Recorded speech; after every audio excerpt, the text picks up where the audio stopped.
right, all right. One, two, three, testing. Hello there, and welcome to the Second Life Book Club. My name is Draxtor Dupre, and behind me is a sign that says Free for All Wednesday, 12 o'clock, but it's 11 o'clock. And today it was announced, it was on the calendar. And if you're tardy, you get a tardy slip. I'm sorry. Anyways, now we have a few folks here. Welcome to the program. Teddy is selling beer illegally over there. Liz for Paris. Bing. Somebody, I guess, works for the search engine. Okay, I'm gonna stop my stupid jokes. Isabel, Elian, Little Bread, Dex, Euromad, Monkey, Sigmundo, and Shyla. Um, so today a free for all, just a few housekeeping notes. This may actually be one of the last.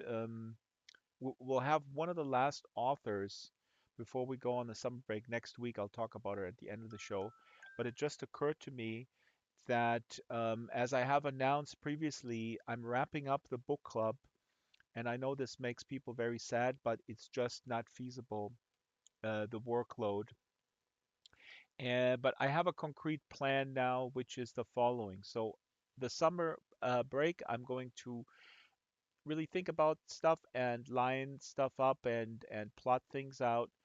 And but what I already do know is that when we come back from the summer break, I will do one show per month, and these shows will be on a case by case basis, with people that are where it coincides with their availability and with me being a huge gigantic fan of them, and thirdly, where I think that this will have a benefit for the audience, and that this is sort of a unique proposition. Now, this is not it's not a statement on the people that we had on, like, oh my God, um, what does that mean now that you're saying you only have interesting people on? Does that mean like half of the people that you had on were not interesting?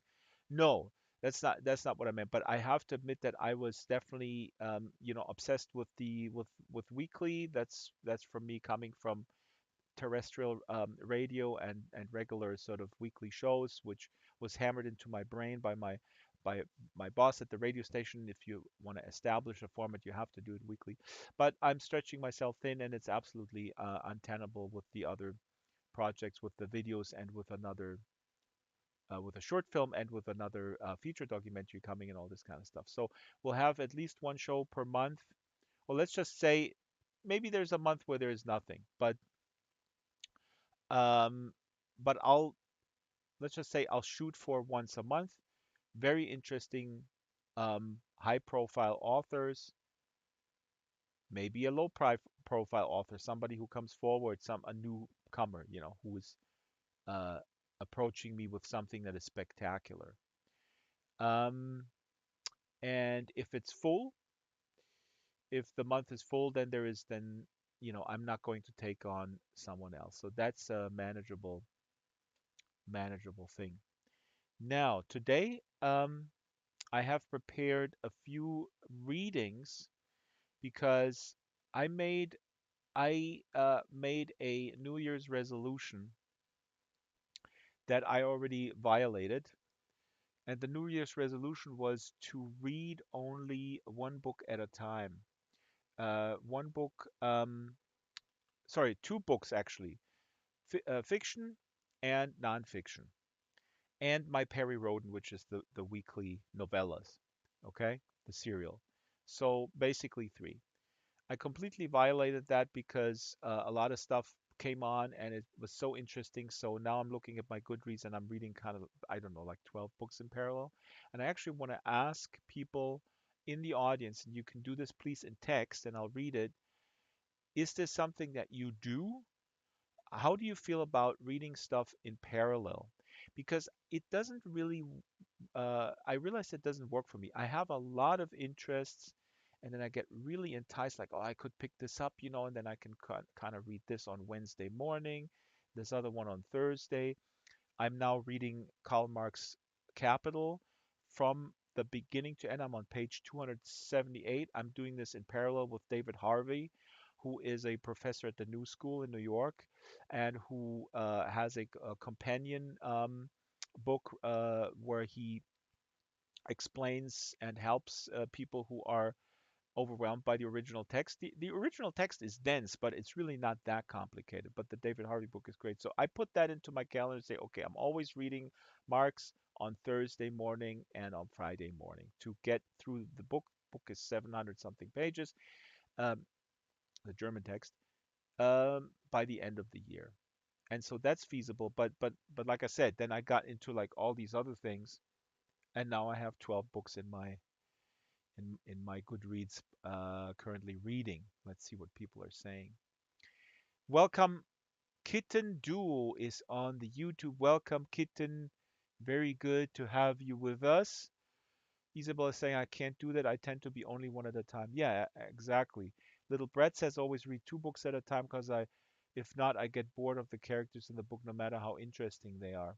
Water says, waves at Drax, and I think Water maybe only reads one book at a time. It's the book with the fish in it, and then he rereads it.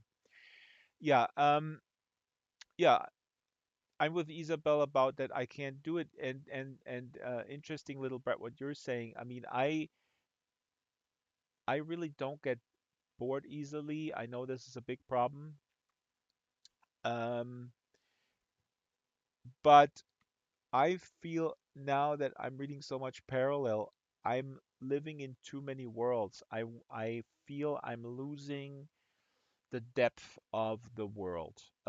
So this is something where I really am trying to reprogram myself exactly. Monkey saying I prefer to read deeper in one book. This is my hunch, and there's probably a lot written about this, about deep reading.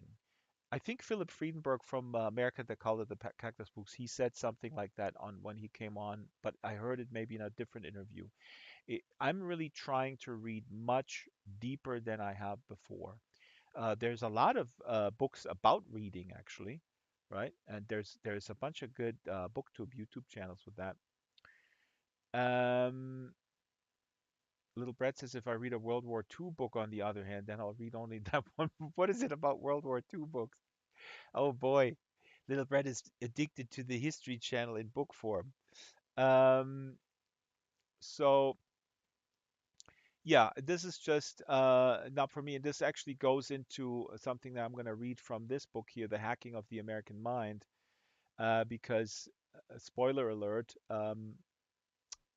human beings are not wired to multitask. It's impossible. That's just it's impossible. I know people are going to say, well, a musician multitasks, but what does it have to do with multitasking? It has to do what Isabel is saying, dipping in and out. Um, that's not really multitasking, but it, I don't know. I don't know what I'm saying. I think this is kind of uh, a personal choice. I just, you know, I need to get into one world and then really go deep into that world. Dex says reading in parallel is okay, gives you an ease from other genre, but more than two at the same time would be hard. Yeah, too many worlds, too many characters, and the possible crossovers might be overwhelming. That's what I mean. That's the issue that I really have. But the uh, it's I by issue I mean I feel I'm not getting really deeply into it. It's it's almost akin to me like going on vacation to a different country and then being in that country. Imagine you decide you go to, I don't know, to India for 2 weeks. Then you go to India and you smell the food and the car exhaust, and then 2 hours later you hop on a plane, you go to Canada, and then by breakfast the next day you're in Poland. I don't know. It makes no sense, these analogies. I don't know what I'm saying. So now I want to tell you a little anecdote here. Um, oh, the other thing that I want to throw out in the room think about this. Please tell me your three books that you take on a deserted island. I always find that that's interesting, and I'll tell you mine. But now I uploaded some things here. Let's see here. Look at this book. So this is Pantau by Otto Hoffmann. This is a German edition of 1973. Pantau is an amazing TV series that was co-produced by Czechoslovakian television and German television in the 70s. It's about this guy Pantau who is not speaking. He's miming, and he has this bowler hat, which is a magical bowler hat. And when he touches the rim, he can turn himself into a tiny little puppet, and he can also magically imbue things with magic. And he interacts with children, and he helps the children overcome issues. And the adults are, you know, caught in their ways, very normative societies that these kids want to also kind of break out from. And um, Pantau is helping them. Absolutely amazing. Why am I holding up this book, or why do I have this book here? Maybe somebody can look up Pantau on Wikipedia. There's actually an English entry in there.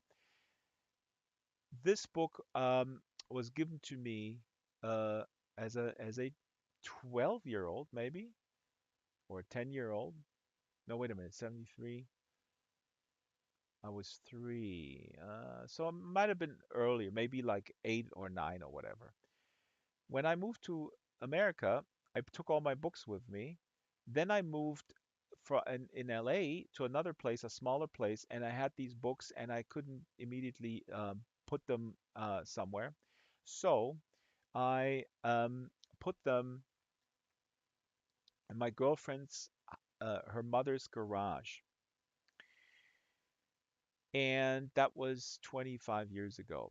Then what happened was that I lost touch with the girlfriend from the time, obviously an ex-girlfriend. I reconnected with her a few years ago. I was thinking about this book. There's also a bunch of other books in that box, but this was the one that I always remembered. I was like, oh my God, this book. But well, it's at her mother's garage. And a few years ago, when I reconnected, I said, "But do you still have that box?" At the mother, and she says, "No, my mother threw it out." Of course she did.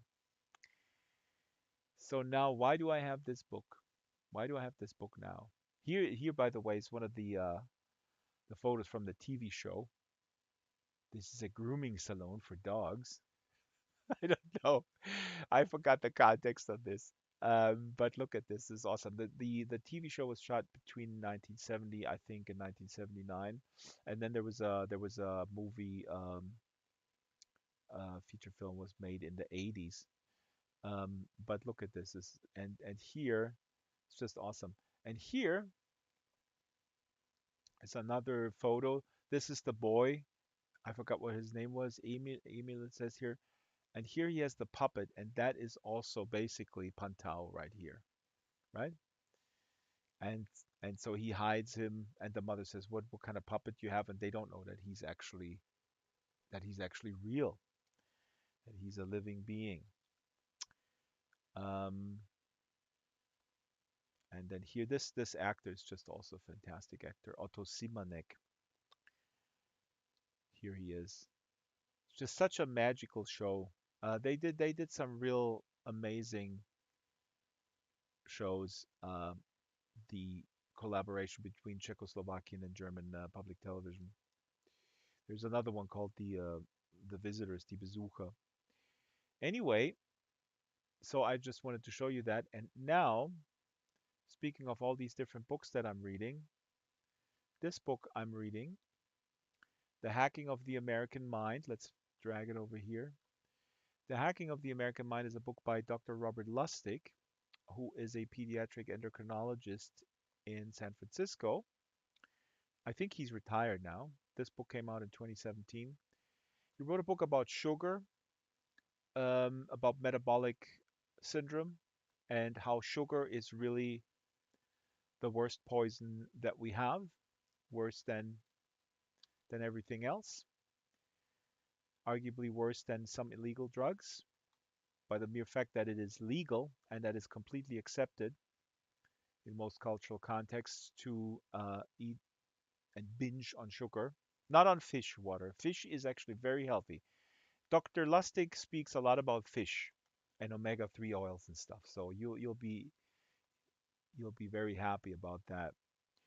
Um, but so his first book, Fat Chance, really did change my life because I had eating issues, slight eating issues and weight gain and weight loss.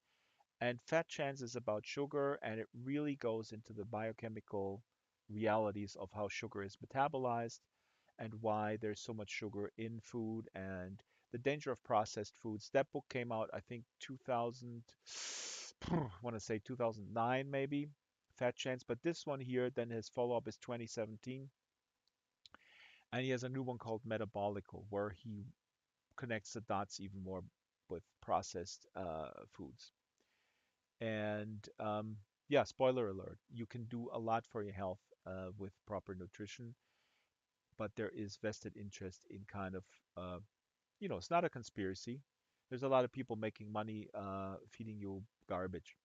But the hacking of the American mind ties together those strands of addictive behaviors, not only substances, but addictive behaviors. And Dr. Lustig suggests that there is a plot. It's not a coordinated plot like in a conspiracy. It's a plot that is sort of self-guided because there's so much money in this industry. And the plot is, and I'm going to spoil it and I'm going to read a little bit. The plot is to obscure the difference between pleasure and happiness. Okay? Now you might say, well, that's the same thing, kind of. Or, you know, I need pleasure to get to happiness, or it's the path to it. No, it's not. It's the total opposite function in a biochemical sense in the brain, in the body. One leads to depression, and the other leads to contentment. So I'm just going to read a little bit the forward. I'll tell you if you get this book somewhere, it's a fairly easy read, but it will totally blow your mind about the issues that you undoubtedly have to some extent because everybody has it. Feeling anxiety ridden, feeling unhappy to some extent, or at least temporarily, and not figuring out what causes this, and using things that are sold to you as things to make you happy, and they don't. And why is that? So let me read from the introduction. And Lustig starts here. Maybe somebody can post. Oh, somebody did post the website. There's a great interview, a 30-minute interview with Dr. Lustig about this book. Introduction. It starts with a quote by John Butler Yeats to his son William Butler Yeats, 1909. Happiness is neither virtue nor pleasure, nor this thing nor that, but simply growth. We are happy when we are growing. We were all children once. Like you, more chance than not, my greatest moments of happiness during childhood have stuck with me, and to this day, to bring a smile and sometimes even a tear. Childhood is a time of mind expansion, not just in knowledge, but in experimentation, in inquisitiveness, in trying out new concepts and strategies. Childhood is supposed to be a time when the balloon of happiness soars high above the mundane. The tools of the trade for most kids were a peanut butter sandwich, a bicycle, and a bedtime story. I became a pediatrician in part to relive and help channel the wonder and delight involved in growth. Fast forward 4 decades. Children still grow, but sadly, in my pediatric clinic, I now watch many of them grow horizontally rather than vertically. Some take medicines previously reserved for adults, like metmorphin for type 2 diabetes or benzapril for hypertension. And that balloon of happiness, that sheer wonder of it all, is now so deflated there isn't enough buoyancy for it to soar. Rather, in its place has been dropped some weighty pleasure of the mundane in this thing or that. Standard issue are Capri Sun, Netflix, and Snapchat. You might argue, well, that's progress, that's convenience, that's technology, that's our new instant gratification culture. Buy a pleasure to increase happiness. But what if those pleasures, ostensibly developed and marketed in the name of increasing your happiness, actually did the exact opposite? What if they actually made you unhappy? What if they changed your brain so that happiness was sapped from you? What if today's kids are actually canaries in the coal mine? What if these same brain changes extended to your coworkers, to your friends, to your family, and to you, for better or worse? And better for whom? Pleasure and happiness are similar, as they both feel good, but Yeats knew they weren't the same. Since the recording of time, philosophers have tried to wrestle these two positive emotions to ground. These two uniquely human phenomena have together and separately occupied outsized parcels of our consciousness, our literature, and our national and international discourse. While our philosophers and social commentators have spent the last 3,000 years defining and redefining these two terms for us, something quite unusual and likely even sinister has befallen these related yet different positive emotions. These past 40 years have witnessed the twin epidemics of the negative extremes of both of these emotions: addiction from too much pleasure, and depression from not enough happiness. Yet in these same 40 years, our knowledge of brain science has advanced to the point where these two emotions can now be dissected and parsed at a biochemical level. Did the uptick in prevalence of addiction and depression occur naturally, separately, in a vacuum, or under some form of outside pressure? What or who has ushered modern society into this new normal? What if all of Western society has been hacked to profit a few at the expense of the many? And what if you didn't even know you've been hacked? I'll leave it here for a sec. Uh, and please do check out. Yeah, thank you, Monkey. This is great. This interview is really great because when I'm reading, like I'm hearing myself read this introduction, people go like, okay, my God, this is like some sort of conspiracy thing. The plot, you didn't even notice it. No, there is no conspiracy. There is a profit motive behind obscuring certain facts. It's not unlike what every big seller of something that uh, where you can make a lot of money uh, does, is obscuring sort of the negative side effects. But here, this thing of, and again, um, he hints at that in the introduction, the conflation of pleasure and happiness. And he explains in very understandable language that, again, on the biochemical level, the pathways in the brain to get to pleasure and to happiness are completely different, and one basically causes the other to um, to not really work, right? So, in closing, I'll give away one more thing of this mystery, that pleasure is dopamine and it works with rewards. It's the dopamine, the enzyme, and happiness works with the enzyme serotonin, and that works on contentment. And he explains in detail how these receptors are being bombarded with dopamine and how they shut down and uh, they can't receive the serotonin anymore, and so that these two um, phenomena of obtaining one or the other are basically mutually exclusive, and the result is exactly the opposite. And no matter what that is, he mentions here, kind of flipping a little bit, Capri Sun, Netflix, and Snapchat. But the point is here that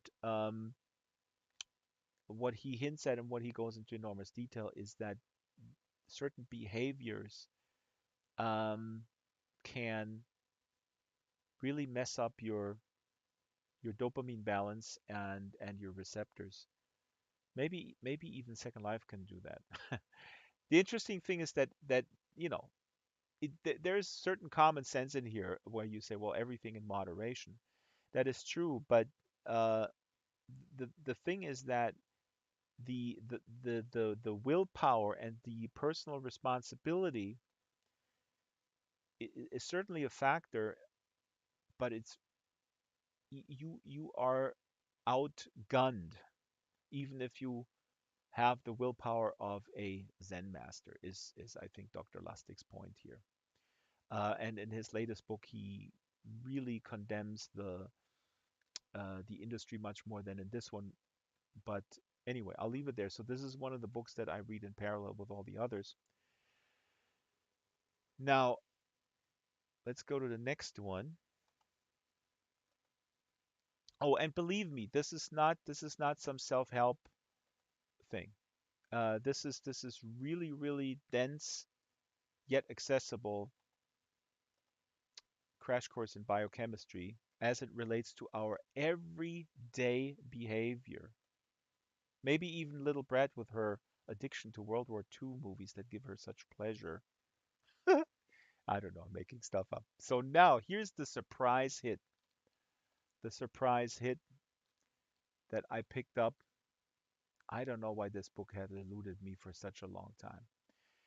Now, people have um, heard me talk about Frank Zappa, right? Raise your hand if you haven't.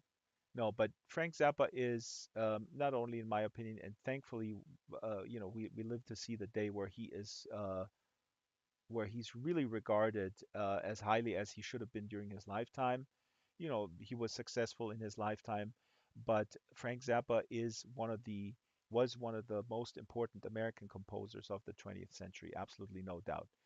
And during his lifetime, up until the very end, with a tour with Ensemble Moderne, a German specialty ensemble of contemporary classical, this it was kind of eluded. He was acknowledged, maybe, novelty stuff, Valley Girl, kind of social satire. Oh yeah, guitar noodling, yes, complex rock, jazz rock or whatever. And then all the alumni musicians, people that went on to play for Phil Collins and whatnot, blah blah blah. But he was really never acknowledged the at the level of serious composing. Um, this book is amazing. This is called Freak Out: My Life with Frank Zappa, Laurel Canyon, 1968 to 1971. And the premise of this book is written by Pauline Butcher. And I, of course, immediately sent Pauline Butcher an email. This book, I think, came out in 2011. Pauline Butcher was a 21-year-old secretary in London in a secretary pool from a working class background, already sort of saw her entire life as a secretary pretty much. And she gets a call.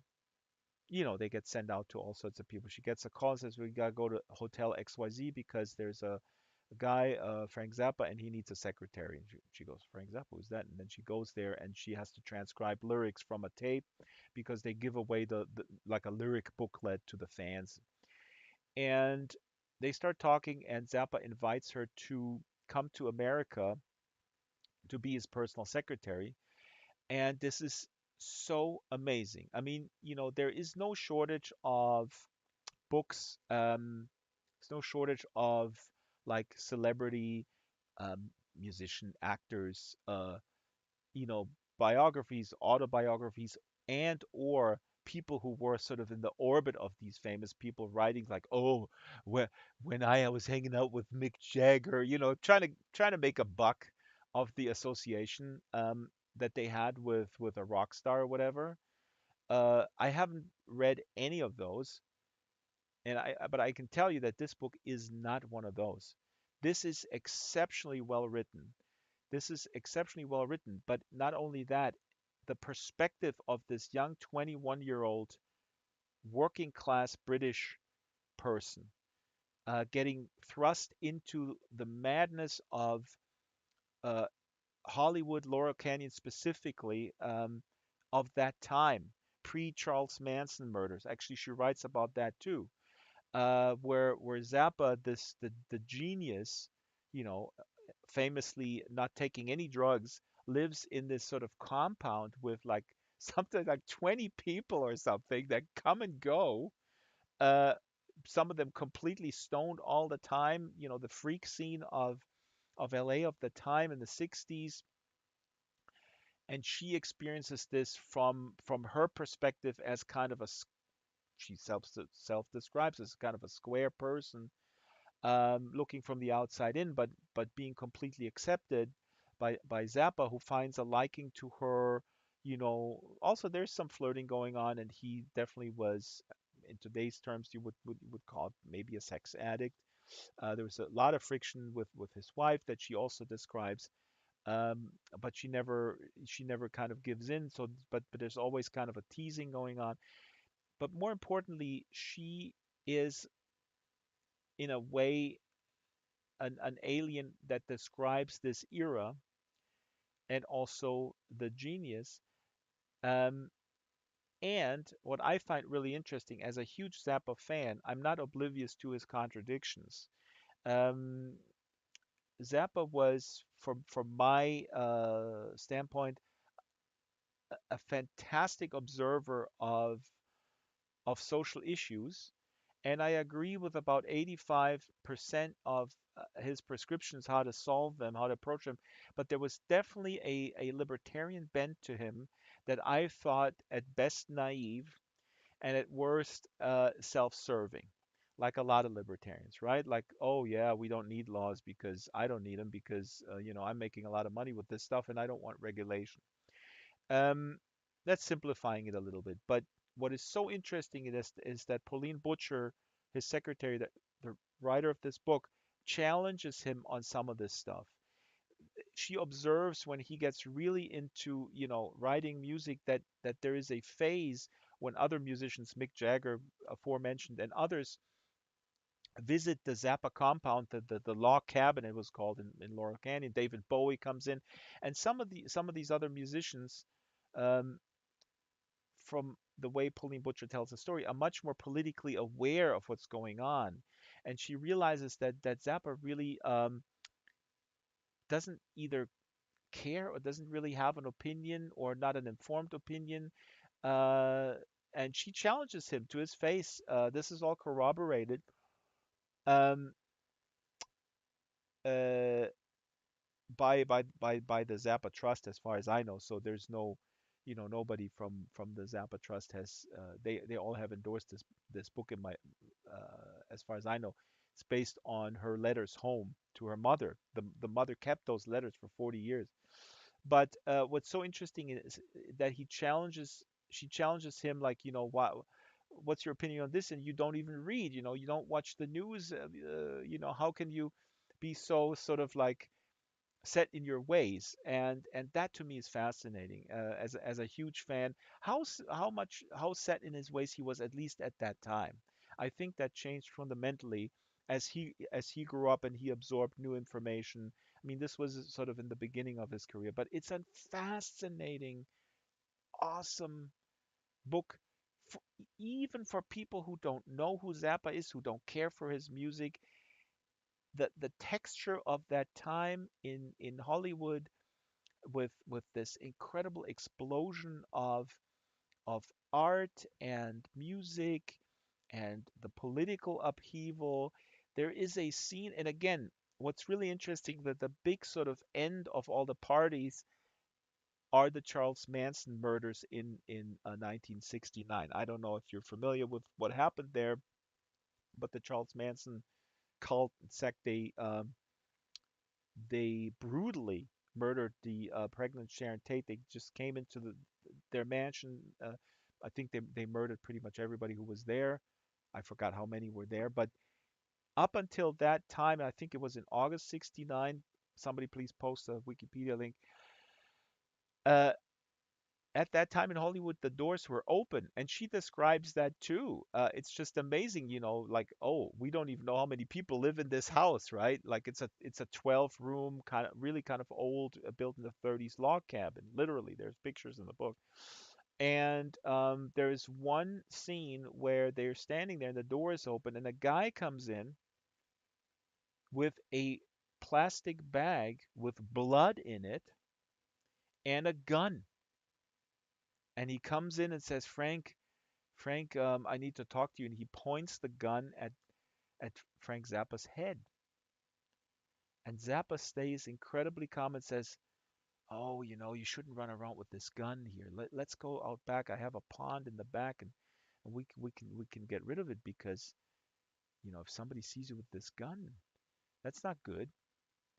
And it is, and again, there's other people, they're shitting their pants. Nobody says anything. And he kind of takes control of this situation. And the way she describes this is absolutely amazing. So they do go out back of the pond, and then Zappa throws something in the pond, and then he signals to the others to throw something in the pond, and then the guy who is obviously disturbed throws the gun in the pond. And yeah, I'm gonna read a little bit from the beginning here, if you don't mind, and maybe we'll turn somebody into a Zappa fan.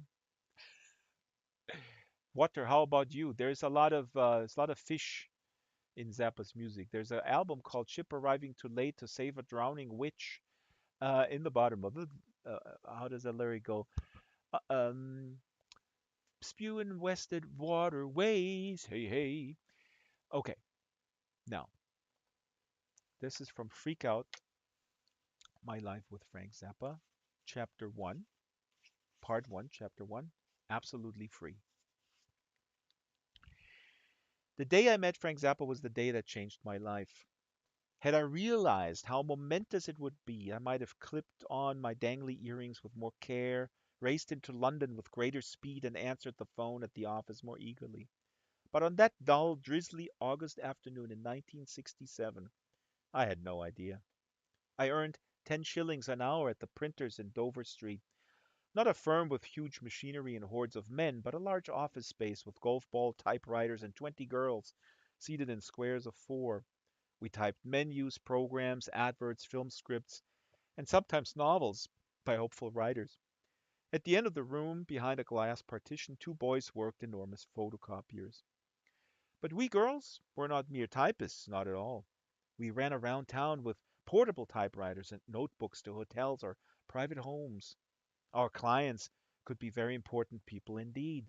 Why, only the week before, I'd worked for Prince Mayen, grandson of Haile Selassie, the Emperor of Ethiopia. When he'd fallen down drunk in his toilet, I'd called the concierge because I thought he was dead. And Margaret, Duchess of Argyll, who'd suffered agonies in her divorce case when tabloid newspapers had splashed photographs of her wrapped around a series of aristocrats naked. She was so traumatized she would shake and make me shake. Noisy, almost deafening, Forum Secretarial Services was owned and run by Miss B and her diminutive husband, Dr. Lederer, both of whom had fled the Hungarian Revolution in 1956. Miss B, short and full bosomed, wore a fine gold chain around her ankle, so risque to us English girls. She did care for us, but if we stopped typing to gossip, she would rap our knuckles. On that particular day, 16 August, she was at the hairdresser, so when the telephone rang, I answered it. The concierge said, Royal Garden Hotel here. We have a client who wants a typist at 6:30. Hold on. I cupped the receiver and called out for offers, but the other girls shook their heads. Since I'd taken the call, I would have to go. All right, I said into the receiver. Miss Butcher will come. It's for Mr. Zappa, room 412. Mr. Zappa? How dull that sounded. Sometimes we worked for film stars like Gregory Peck or Douglas Fairbanks Jr. Other illustrious clients included playwright Terence Rattigan and Marcel Marceau, the mime artist. But most of our clients were top executives from global conglomerates, and I reckon Mr. Zappa must be one of those. The name Zappa gave the impression of a sugar merchant. In slow motion, I gathered up my portable typewriter, pushed paper, carbons, Tipex pens, and pencils into my briefcase, stumped down the stairs past the tailor on the ground floor and into the cool summer air, where I half heartedly hailed a taxi. As we crawled through the traffic of Knightsbridge and on into Kensington, even the stylish windows of Harrods displaying the latest craze for paisley failed to excite my attention. I was not unhappy, but life was dull. Somewhere along the way, I seemed to have missed my turning, a turning that had pointed to journalism, my dream job. I thought of applying to music papers because they were easier to break into than serious ones, but music seemed too narrow for my broad interests. I posed a question to Tom Mangold, a journalist I met at a party. When I told him I was 21, he said, "You're too old. Journalists without a degree start on local newspapers at 16." And right there, I allowed him to demolish my dream. Not beautiful enough to make it big in modeling. Your face is too long and your eyes turned down. And I certainly wasn't Jane Shrimpton with her pet little nose. So I'd settled for minor catwalk bookings, £10 an hour, teaching modeling, £1 an hour, and supplementing this with secretarial work. After 5 years of the same routine and a boyfriend who left me for a Swedish girl and broken my heart, I decided to save. The next year, with sufficient money, I would travel. I was not sure where. It was the vaguest of plans. The taxi driver broke into my reverie. Got a hot date? No, working, unfortunately. Oh, I could give you a good time. Oh, go on. I bet you got 6 kids at home. 7. And counting. I laughed, and when I swung through the circular door and crossed the marbled lobby towards the lift, I was still smiling. A tall, handsome black man with features like Sidney Poitier and a goatee beard watched me approach. He wore a dark suit and tie and a beige cashmere coat slung casually over his shoulders. We stepped into the lift together. I pressed the fourth floor button. He pressed the fifth. My hair was cut by Vidal Sassoon in a Faye Dunaway Bonnie and Clyde style, and when the stranger praised me up and down, admiring my flat white calf-length boots and green dress with its little white collar, and remarked, "Wow, even in California girls don't wear skirts that short," I was ready to flirt. "Well, this is London. I'm fashion. We lead the world. In fashion, we lead the world." "And I'm from Hollywood," he said. "In entertainment, we lead the world." "You're in films?" "Music, rock and roll." "Oh, well." I rummaged in my bag and handed him a blue floral printed card. "Give me a call if you want typing done. I do shorthand too." I stepped backwards from the lift. "I sure will, Perline," he called, waving and peering for a last look as the door closed. What a pity I wasn't working for him. Still, he cheered me up, and I trotted along the corridor to room 412, set my cases on the floor, and knocked. Nothing prepared me for the figure that opened the door. Squiggly, ink black curls fell below his shoulders. He had a long, thin face with a thick, drooping mustache and an extra tuft under his bottom lip. He wore an orange t-shirt and pink trousers over the skinniest of bodies. I blurted out, "Oh, I'm sorry, I've come to the wrong room." "Pauline Butcher?" he said in a deep American drawl. "Yes, is Mr. Zappa here?" He held out a straight arm, and I stood there astonished. This was Mr. Zappa? Undeniably, he had a Mediterranean air with his swarthy skin and dark eyes that held mine in a bemused gaze. We shook hands, and he said, "Come on in." He pressed his back against the door as I picked up my bags and brushed past. He kept nodding confusedly as if he'd expected a 55-year-old with flat shoes and lisle stockings. Inside, male bodies lolled over orange-striped sofas and chairs. Mr. Zappa introduced me to Herb Cohen, his manager, then a journalist whose name I didn't get, and the rest, in colorful t-shirts and jeans, were a blur. I said hello to the room in general. They nodded, staring beyond me, uninterested. I looked to Mr. Zappa for support, but he disappeared to the bedroom. I was not dismayed. I normally worked in hotel rooms. Few businessmen could afford a suite. On the desk, a reel-to-reel recorder waited. As I took my typewriter out of its case, Mr. Zappa said, "What I want you to do is type the lyrics from the tape. I need them by tomorrow." He pressed the play button to check the machine worked properly. Strange noises resonated from it. I was in for a long night. A loud knock at the bedroom door distracted us, and in came the handsome man from the lift. I went to the wrong floor, he said, and then he saw me and exclaimed, Parleen, you're working for Frank. God damn it, Frank, how come you get the best looking secretaries? Frank Zappa looked surprised, so I said, we met in the lift. Hearty greetings and backslapping followed. Tom Wilson, whom I later learned had produced Bob Dylan's first electric album, bringing it all back home, and Mr. Zappa's first album, Freak Out, had just arrived, it seemed, after a delayed flight. Mr. Zappa invited him through to the sitting room to meet the others, but Tom Wilson hung back and said to me confidentially, that guy is a genius. Stick by him, and you'll go far. All right, I'll leave it there. Just absolutely awesome. Again, for any Zappa fan, absolutely must read. But the texture and the context of the adventure of Pauline coming from this sort of sheltered um, British background, thrown into uh, this insane world of the scene in LA at the time is just amazing.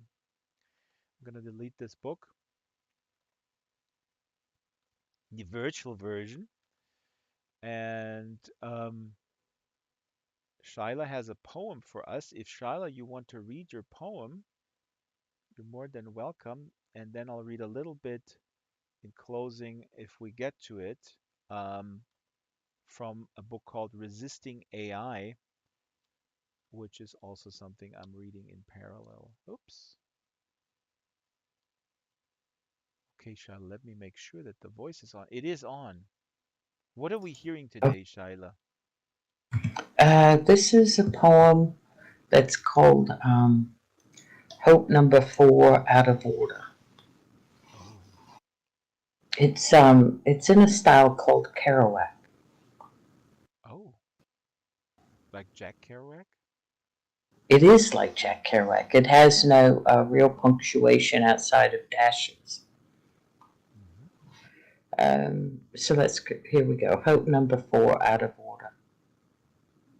If it is going to end, this is how I dream it. Not with a bang nor a whimper.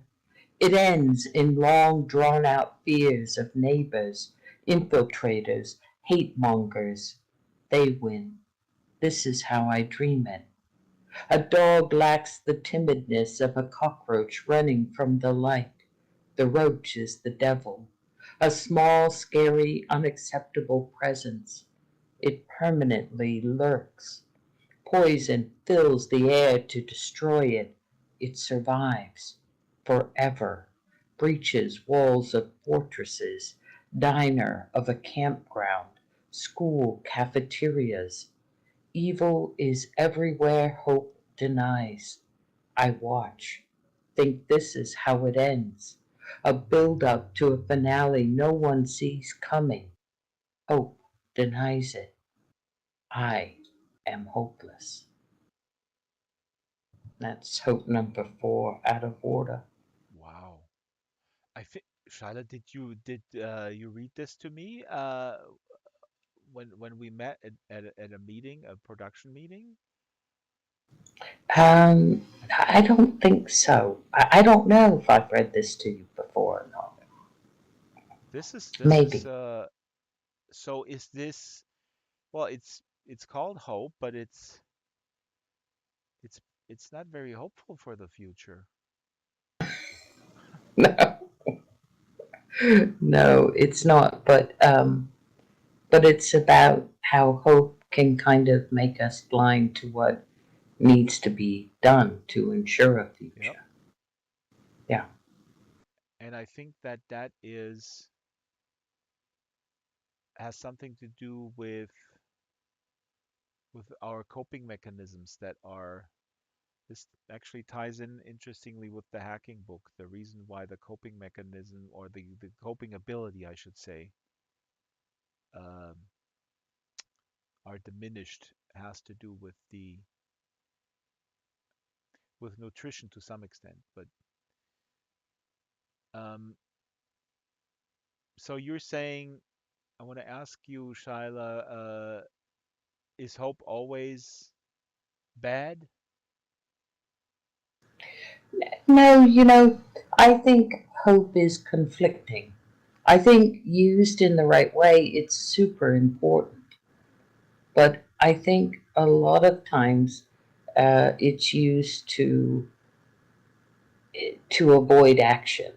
Hmm. And I think when hope leads us to action, if um, if I hope for change, then I need to follow that hope with action. I need to demonstrate my hope with Hmm. action, Hmm. and I don't know how else to put it, but I think, if you say, "Well, I hope that doesn't happen," and you do nothing, Hmm. or if I say, "I hope that doesn't happen," and I do nothing because I do it too, um, then I can be sure that I have made no action to bring that hope to fruition. It may turn out that my hope was valid, but I consider that luck more than anything. That is really amazing. That is pretty profound. And I couldn't agree more with you. I'm looking at you here, or the camera is, and I'm looking at water, and water is thinking, yeah, if I hope for more fish. Oh my God, Water just posted a link from poets.org/poem/fish-1. If Water hopes for fish, he needs to take action to go after these fish, I guess. Not really. He just has to ask me. Ask you. Yeah, I give waterfish. I think everyone who can gives waterfish. It's. I guess he has to ask, so there's that action. That's But the action. sometimes I That's just give him fish. What motivates you to do anything if you have no hope? That I ah. mean, if it's hopeless, if my action is not cannot succeed, which would be what would mean to say it was hopeless, then one's hopelessness is hardly going to motivate one, I would think, though, to action. So, Very interesting point. How would you respond, Shyla, before I let you respond, or anybody else for that matter? Let me say that I sincerely hope that Stranger will show up because he's invisible for me. And the action that I'm taking is I'm right-clicking him because that sometimes helps. too bad. Mm, No, no, no, don't worry, Stranger. It's good to see you. Good to not see you. Actually, not good you'd to be not see you'd you, be but interested to see me because I'm a intriguing looking robot, actually, at the yeah, moment. yeah. By right-clicking, I saw the skeleton. Mm, Maybe you can teleport away and come back. But Shyla or anybody, like, uh, I don't think that Shyla is saying this with this poem. That I think Stranger's point is a really good one. But I don't see that you're advocating this, Shyla, or that the poem is expressing uh to do away with hope completely. No, I don't think it says to do away with hope completely, but I think in this broad sense, you know, uh, uh, in this sense of where the world is going, which is what this is about, Hmm. I think what the writing of this implies is this person can see it headed there, and because of hope, maybe other people don't see the dire need for Hmm. change, Hmm. and so the writer, thus me, is kind of saying, I can do everything I can do, and I Hmm. will, but that doesn't mean I'm hopeful. Right? Change in that sense, I feel, needs to be on a broader level. And we're really at a place where we're very susceptible to things like division. Hmm. And I can't really fix that. Hmm. I can write letters, I can do my part, but you know, at least in America, if we continue to vote for people who aren't going to make effective change, there's not much, you know, Mm. I, I can I can be uh, I can be clear and still take action and not be hopeful of an outcome. You I never know. But I think this is saying, as a whole, it's not looking good. I agree with you 1,000%. And now I think I'll keep this for next week because the Resisting AI book that I'm reading, an anti-fascist approach to artificial intelligence, is very, very much in that vein of uh, when you're talking about where the train is headed. This AI book is really about basically algorithmic authoritarianism, and specifically goes into detail about social programs and how social services are being distributed to people, basically handing this over to algorithms. And Shala, I know that you care. We talk about this, how um, we're living through a extremely scary time of discarding people um, based on their quote unquote validity value for the system. And in this book he goes into enormous detail where we already are in terms of AI, and it's really really depressing um, to read this. And not only since I'm reading it, but the way that in the general public AI is seen as some sort of like funny little pastime, and behind the scenes there is a complete reorganizing of society that will impact working people uh, in a way that is so oppressive, where you think, okay, I got denied a credit card one time by a dude looking over sort of some statistics, and that upset me. If you think that that's the worst that will happen, think again. It's really, really, really scary because the uncritical embracing of this technology is terrible, and the fact that it's marketed as open, the one big player is called OpenAI, has nothing to. It's not open at all. It's completely closed. And also, please do think, and I'll talk about it more next time. I'll prepare some readings, and I'm also in contact with the author. But think about who controls this technology. Now, we're talking about ChatGPT. Oh, cool, everybody can play. Everybody's at the table. No, this is cementing the power structure as it is. They give you a little ChatGPT to play with. Meantime, they are going to have, again, social services for elderly or people with disabilities, completely controlled by a completely intransparent algorithm. Just crazy. So yeah, there's another book I, that I, maybe goes in tandem. One quick thing, if people want to look this up, is a fantastic book called Weapons of Math Destruction. Um, this is primarily about predictive policing, which is super scary. But you might read that book about predictive policing, go like, okay, that's bad. That's really terrible what's happening to these poor people, but I'm not really affected by it.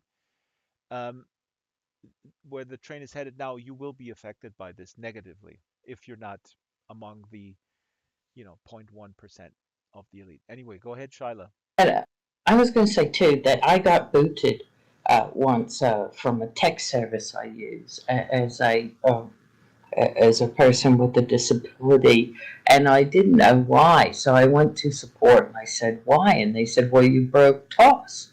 And I said, "Well, what exactly?" And they go, "Well, we don't share that information." And I'm like, "Well, how do I know not to do it again?" And they're like, "Well, the algorithm's never wrong." The And deferred, and yep. that's problematic to me. Well, Really problem. it's extremely problematic, and it's not funny, but it's depressingly hilarious how people are embracing this and looking towards the future. Uh, but also at the same time, the book goes into that as well, is the shifting of sort of where the emphasis is on this discussion, right? Because we live in really the worst of all timelines where people go like, oh yeah, it's bad because Skynet from Terminator and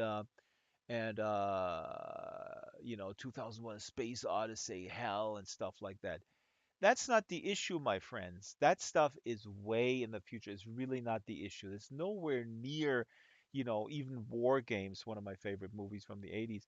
We're talking about much more down to earth problems, actually, uh, a combination of this technology being uh, extremely flawed and high level decision makers, some reason, being completely trusting this to work in the name of efficiency and productivity, and will be the victims of it. So, A while back, some I see a corporations robot. decided I see a robot. decided to uh,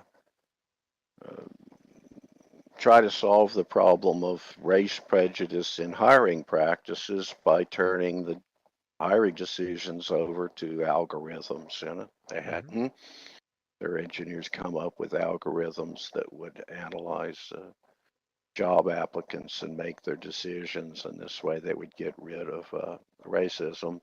Hmm. And they found out the algorithms were picking all the white applicants. Yeah, The same prejudices had creeped into their algorithms that were, yeah. that One the of the thing human, is decision absolutely makers had. Yeah. one of the thing that you're describing here is the garbage in, garbage out type of thing, which is certainly Yeah, part of it. exactly.